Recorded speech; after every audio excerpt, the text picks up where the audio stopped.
అనారోగ్యం, ఉద్యోగం, వ్యాపారం అప్పులతో బాధపడుతున్నారా? వెంటనే జేకేఆర్ గురువు గారికి కాల్ చేసి అపాయింట్మెంట్ తీసుకోండి. నమస్తే రమగారు. నమస్తే జయ. రమగారు, మనము సప్త చిరంజీవులు వీరి గురించి చెప్పుకుంటూ ఉన్నాం కదా, ఈ రోజు ఎవరి గురించి చెప్తున్నారు? కృపాచార్యుడి గురించి చెప్పుకుందాం.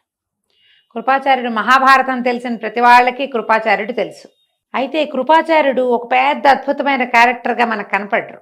ప్రతి ఫ్రేమ్లోనూ ఉంటారు, అన్ని ఫ్రేముల్లోనూ కనపడతారు. ఇంచుమించు భీష్ముడి కంటే ముందే జన్మించాడు ఆయన. భీష్ముడి కంటే ముందే భీష్ముని తండ్రి చేతే పెంచబడ్డాడు.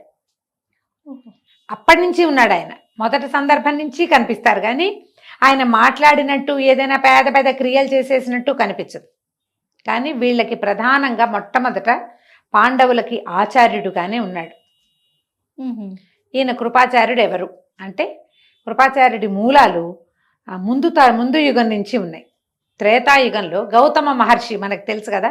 గౌతమ మహర్షి ఎవరు? అహల్య యొక్క భర్త. ఈ అహల్య ఎవరు?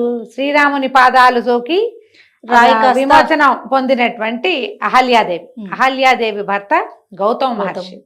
గౌతమ మహర్షి చాలా విశేషమైన తపశక్తి కలిగిన వాడు. గౌతముడు అహల్యల కుమారుడు శతానందుడు. ఈ శతానందుడు ఎవరు? జనకుని యొక్క పురోహితుడు. జనక రాజర్షి దగ్గర పురోహితుడుగా ఉన్నాడు.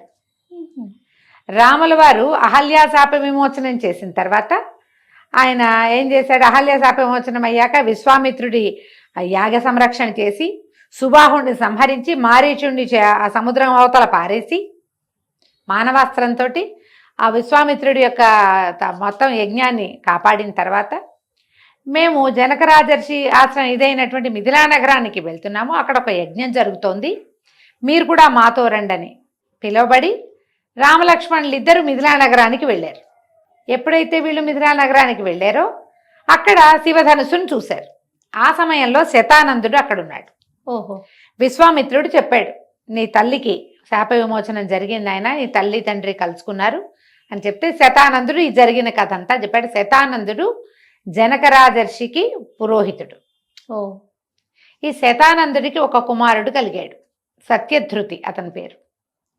అయితే ఈ సత్యధృతి అనే ఆయన శరాలతోటి బాణాలతోటి జన్మించాడు. బాణములతో జన్మించాడు కాబట్టి శరద్వంతుడు అనేవారు అతన్ని. ఆయన ఒక రాజుగా కొన్ని కథల్లో కనపడతాడు, మన కథలో అట్లా కనిపించడు. ఈయన బ్రాహ్మడు అయినప్పటికీ శాస్త్రము వేదాధ్యయనంలో కంటే కూడా ఈ పుట్టుకతోటి తనతో జన్మించిన శరాల పట్ల అస్త్రాల పట్ల ఆయనకి ఎక్కువ ఆసక్తి ఉంది. విలువిద్యలో మహాప్రావీణ్యతని సంపాదించాడు ఆయన. తీవ్రమైన తపస్సులో ఉండేవాడు, బ్రహ్మచారిగానే ఉన్నాడు. అయితే ఈయన యొక్క తీవ్ర తపస్సుకి ఆ బ్రహ్మచర్యానికి భయపడిన ఇంద్రుడు జలపది అనే పేరున్నటువంటి ఒక అప్సరసని ఈయన బ్రహ్మచర్యాన్ని భగ్నం చేయడానికి పంపించారు. ఆ మహాసౌందర్యవతట జలపది. అయితే ఈ జలపది ఇది ఎక్కడ జరిగింది? గంగా తీరంలో జరిగింది. ఆయన అక్కడ తపస్సు చేసుకుంటాడు. ఈ జలపది కూడా నీటిలోంచే వచ్చింది. ఈయన దగ్గరకు వచ్చి చాలాసేపు అటు ఇటు తిరిగేసరికల్లా ఆయన కాసేపటికి ఆయన దృష్టిని ఆకర్షించింది. ఆమెను చూస్తున్న ఆ మైమరపులో చేతుల నుంచి అస్త్రాలు జారిపడ్డాయట. పడేసరికల్లా ఆయన ఒళ్ళు తెలిసింది, ఈమె మీద వ్యామోహం వచ్చేసింది నాకు అని. సంభాళించుకుని ఆయన తపస్సులో మునిగాడు. కానీ ఎప్పుడైతే ఆయన ఆ స్త్రీని చూసి మైమరిచాడో ఆయన యొక్క రేతస్సు భూమి మీద పడిపోయిందట. ఆ పడటం ఎక్కడ పడింది? ఒక రెల్లు పొద మీద పడింది. రెల్లు కొంచెం పదునుగా, కొసలు పదునుగా ఉంటాయి. అవి రేతస్సు వీర్యము 2 భాగాలుగా అయ్యి ఒక కుమారుడు ఒక కుమార్తెగా రూపాంతరం చెందిన రెల్లు వనంలోనే పుట్టారు పిల్లలిద్దరు. ఈయన ఇంత తపశ్చర్య కలిగినటువంటి తీవ్రమైన విలువిద్యా విధానం చాలా గట్టి బ్రహ్మచర్యం కలిగిన వ్యక్తి అవటం వల్ల ఆయన తపస్సు వల్లే వీర్యానికి అంత బలం ఉందన్నమాట. ఒక స్త్రీని చూసి వీర్యపతనం అయితే అది పిల్లలుగా రూపాంతరం చెందేంత శక్తి ఉంది ఆయనకి. స్త్రీ గర్భాన్ని చేరక్కర్లా ఆ రేతస్సు. ఇలాంటి కొన్ని కథలు మనకి పురాణాల్లో కనపడతాయి.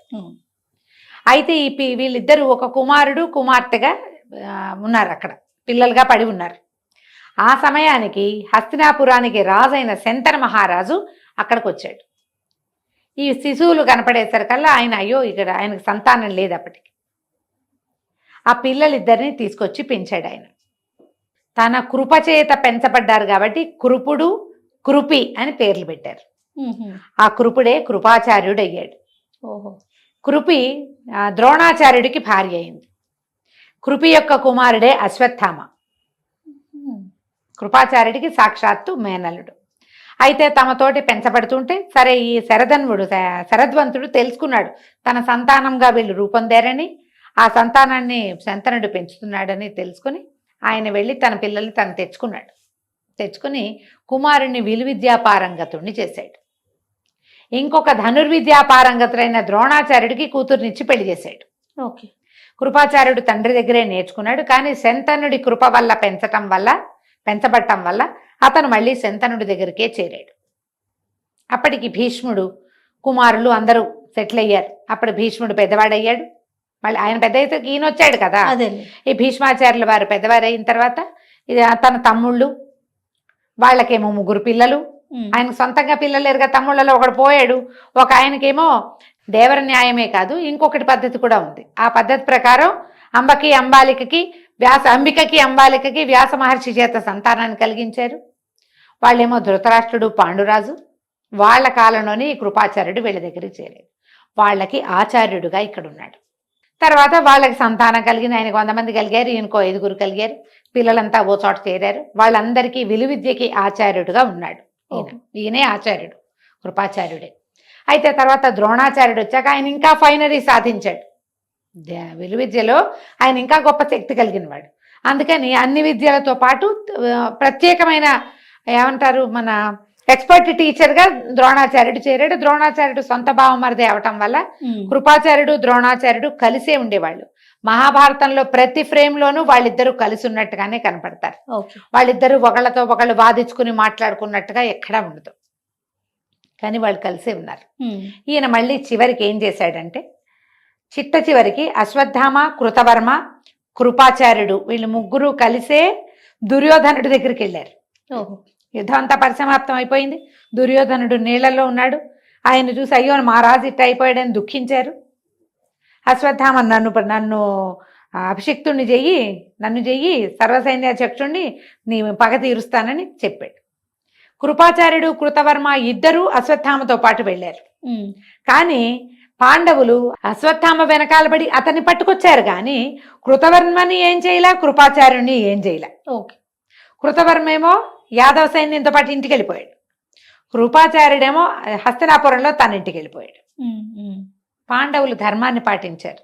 వీళ్ళిద్దరూ నిమిత్త మాత్రులు. అతనితో ఉన్నారు కానీ అతనితోటి ఏమీ చేయలే. పైగా ఏదో కొంతమందిని సంహరించారు బయటకు వచ్చిన వాళ్ళని. ఈ పిల్లల జోలికి వాళ్ళు రాలా. పాండవుల పిల్లల జోలికి రాలా. పిల్లలని ఉప పాండవులని దుష్టద్యుమ్నుని సంహరించింది సాక్షాత్తు అశ్వత్థామే. వీళ్ళు నిమిత్త మాత్రం వీళ్ళు బయట ఉండిపోయారు. అందుకని వీళ్ళని ఏమీ చేయలే. ఈ కృపాచార్యుడు ఇంటికి వెళ్ళిపోయాడు. పాండవులకి తమకి చిన్నప్పటి నుంచి ధనుర్విద్య చెప్పినవాడు, తమ కులానికి ఆచార్యుడు కాబట్టి ఆయన ఏమీ చేయకుండా తమ మనవడైన పరీక్షిత్తుకి ఆచార్యుడిగా కృపాచార్యుడినే పెట్టుకున్నారు వాళ్ళు. ఆయనకి పగలేదు ఎవరి మీద, ఒకళ్ళ మీద పక్షపాతం లేదు. ద్రోణాచార్యుడికి అర్జున పక్షపాతిగా ఉన్నాడు ఆయన, పాండవ పక్షపాతిగా కూడా ఉన్నాడు. కానీ కృపాచార్యుడు పక్షపాతిగా ఉన్నట్టు ఎక్కడా దాఖలాలే ఉండవు. ఆయన ఈ రాజ్యానికి ఆచార్యుడిగా ఉన్నాడు. ఆ రాజ్యం యుద్ధం చేస్తే చేశాడు, ఎస్ నో లేకుండా.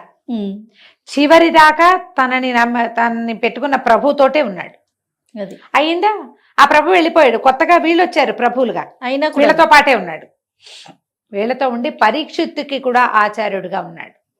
పరీక్షిత్తు మరణానికి కూడా కృపాచార్యుడు సాక్షిగానే ఉన్నాడు.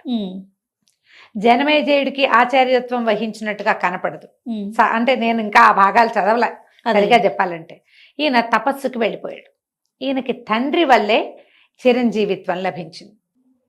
ఈయనతో పాటు కృపి కూడా జీవించే ఉండవచ్చు అన్న ఒక పాయింట్ కూడా ఉన్నది. ఆమె ఎక్కడుంది ఏమిటి అనేది అయితే మనకి వివరాలు తెలియదు. కృపాచార్యుడు మాత్రం పుట్టుకతోటి ఒక ప్రత్యేకమైన జన్మ కలిగిన వాళ్ళు వీళ్ళు, కృపి అండ్ కృపాచార్యుడు ఇద్దరు కూడా. ఎందుకంటే అయోనిజులుగా ఉన్నారు. స్త్రీ గర్భంలోంచి పుట్టల వాళ్ళు. తండ్రి వీర్యం వల్ల మాత్రమే శరవణంలో జన్మించారు. అందువల్ల ఆయనకి ఈ మహాతపస్శాలిగా అయినటువంటి కృపాచార్యుడికి తండ్రే అజరామరంగా నువ్వు ఎప్పటికీ జీవించే ఉంటావు. అజరామరం అంటే ముసల్తనం లేదని కూడా వస్తుంది. అది అలా ఏదనిపిస్తుంది. చిరంజీవిత్వాన్ని మరణం లేకుండానే వరం పొందాడు. ఆయన తపశ్చర్యలోనే ఉంటాడని, ఆయన ఎవరికైనా కనపడ్డాడని అదని మనకి ఎవరు చెప్పరు. కానీ కృపాచార్యుడు చిరంజీవి. బాగుంది కదా కథ? చాలా బాగుందండి. రైట్. నమస్తే. నమస్తే.